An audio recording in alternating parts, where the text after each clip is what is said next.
সন্তান, আপনারা সবাই ভালো আছেন? অনেকদিন পরে আবার নির্বাচন উপলক্ষে আগামী 12 তারিখ নির্বাচনের তফসিল ঘোষণা হয়েছে। আগামী 12 তারিখ নির্বাচন, এই নির্বাচন উপলক্ষে আজকে আমার এই জামাতে ইন করার সৌভাগ্য হয়েছে। তো ইনশাল্লাহ আল্লাহ যেন আমাকে আপনাদের মতো কবুল করে। আর আমরা তো বিগত দিনে বিভিন্ন মার্কা, এই 53-54 বছরে জামাত কোনোদিন ক্ষমতায় আসে নাই। আসে গো? আমরা নৌকাকে ভোট দিছি, ধানের শীষকে ভোট দিছি, নাঙ্গলকে বিজয়ী করেছি। এই 53 বছরে এই দলটা আর ক্ষমতায় আসে নাই। কিন্তু এই দলে কাঁধে ভর করে ইতিপূর্বে অন্যান্য সরকারে আসছেন। 1991 সালে আপনার জামাতের কাঁধে ভর করে বিএনপি পাওয়ারে আসলেন।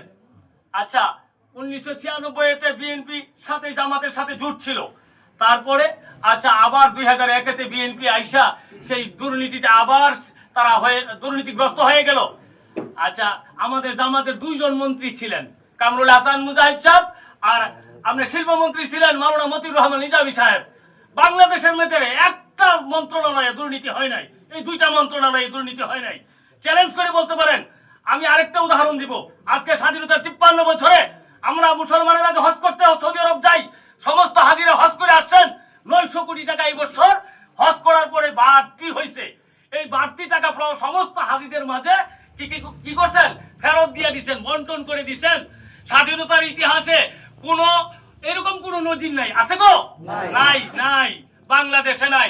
একমাত্র ইসলামিক ব্যক্তির পক্ষেই সম্ভব, যাদের ভিতরে আল্লাহর ভয় আছে, আল্লাহর তাকওয়া আছে, তারাই পারে এই ধরনের কাজ করতে।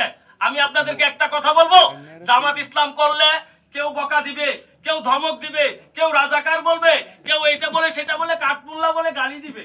দেখ, অসুবিধা নাই। ইনশাআল্লাহ বিজয় আমাদেরই হবে। আমি আপনাদেরকে একটা কথা বলবো, আমরা ইন্টেরিয়র গভর্নমেন্টের প্রথম যে নির্বাচন, বাংলাদেশের 4টা বিশ্ববিদ্যালয়ের নির্বাচন দেখলাম।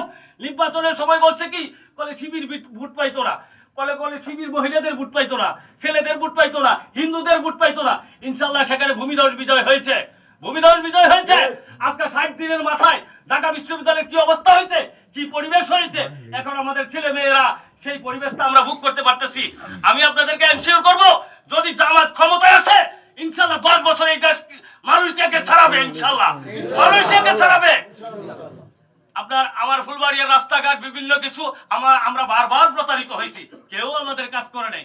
ইনশাআল্লাহ আমরা আপনাদেরকে একটা কথা বলবো, 4 জন প্রার্থী আছি আমরা, 4 জনকে আপনারা সিলেকশন করেন। কার শিক্ষকতা যোগ্যতা বেশি, কার মেধা বেশি, কে কোন পরিবার থেকে আসছে, কে কোন দলের ব্যানার থেকে আসছে, সেটা বড় কথা না। এখন যোগ্যতা দেখে আমাদেরকে ভোট দিতে হবে।